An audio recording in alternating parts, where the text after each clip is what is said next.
ఇటీవల మునుగోడు ఎమ్మెల్యే రాజగోపాల్ రెడ్డి చేసిన వ్యాఖ్యలకు క్రమశిక్షణ కమిటీ చర్యలు తీసుకుంటుందని టీపీసీసీ చీఫ్ మహేష్ కుమార్ గౌడ్ అన్నారు. రాజగోపాల్ రెడ్డి ఎవరిని ఉద్దేశించి వ్యాఖ్యలు చేశారో వాటిని విచారిస్తామన్నారు. బీసీ రిజర్వేషన్ల విషయంలో కాంగ్రెస్ పార్టీ వెనక్కు తగ్గదని, త్వరలోనే వాటిపై క్లారిటీ ఇస్తామని టీపీసీసీ చీఫ్ మహేష్ కుమార్ గౌడ్ అన్నారు.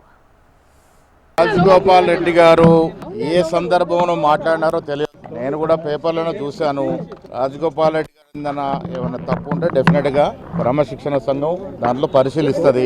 నేను కూడా వారితో మాట్లాడలేదు. ఆయన దేని విషయంలో ఏ సందర్భంలో అది మాట్లాడినారో అది క్రమశిక్షణ సంఘం పరిశీలిస్తారు. ఆయన మాట్లాడిన దాంట్లో ఎవరిని ఉద్దేశించన్నా, ఆయన ఎవరినైనా టార్గెట్ చేసినట్టు మాట్లాడినట్టు క్రమశిక్షణ సంఘం దాన్ని పరిశీలిస్తారు. రిజర్వేషన్ విషయంలో కాంగ్రెస్ పార్టీ సైలెన్స్ అనే మాటే ఉండదు. కాంగ్రెస్ పార్టీకి బీసీ రిజర్వేషన్ మీద ఉన్న కమిట్మెంట్ ఈ దేశంలో గానీ ఈ రాష్ట్రంలో ఏ ఇతర పార్టీకి ఉండదు.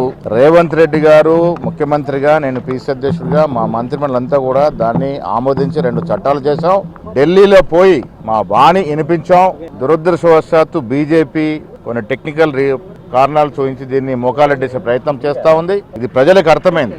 బీజేపీ పార్టీ బీసీలకి బద్ద వ్యతిరేకంగా ఉన్నదనే మాట మొన్నటి సందర్భంగా వ్యక్తమైంది. ఈ రోజు కూడా మేము చేసిన 2 చట్టాలు బీజేపీకి అనుకూలిస్తే ఒక్క రోజులో సాకారం అవుతాయి. కానీ దానికి మోకాలెడ్డేస్తా ఉన్నారు.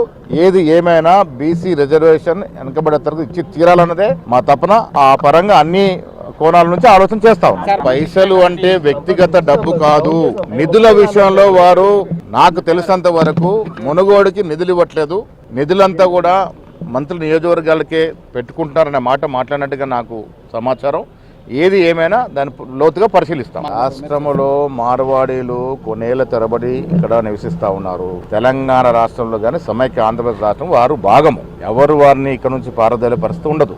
దాన్ని కాంగ్రెస్ పార్టీ సమర్థించదు. నిన్న మాట్లాడింది వాళ్ళు నేను పేపర్లో చూశాను. పొద్దున్నే మల్లు రవి గారికి చెప్పినాను. దీన్ని పరిశీలించాల్సిందిగా కోరినాను.